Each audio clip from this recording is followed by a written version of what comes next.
bakit? Oras na lang kami ni Daddy. Ano? Oras na naman kayo? Mare, ang ganda naman ng kotse mo. Kita kabuhayan tayo ngayon ah. Di sa amin yan, Mare. Sa syota yan ng anak ko. Ay, ganun ba?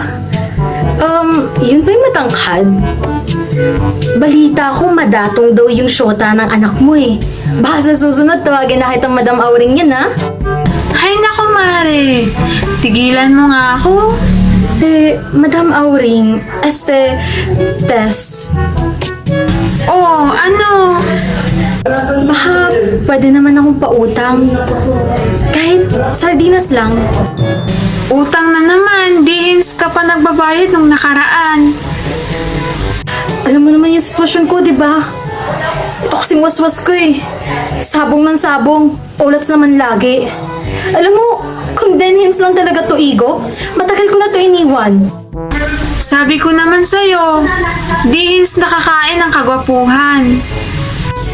Kamukha kasi ni Empoy, Mari. Alam mo naman kung gaano ako patay na patay dun sa artistang yun. Kaya, nung nakita ko, kilig to death.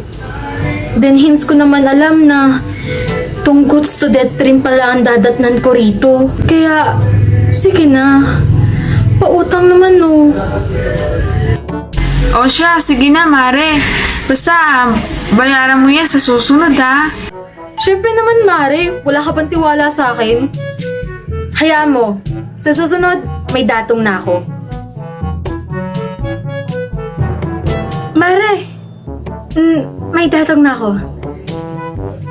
Eto, oh. Oh, legit yan, ah. Kasama na rin dyan yung utang ko nung nakaraan. Mabuti naman, Mare. Kala ko, dihins mo na ako babayaran. Ay, nako. Sige na, Mare, ah.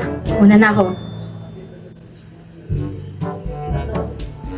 Ay, Mare. Pwedeng pautang ulit? Utang na naman!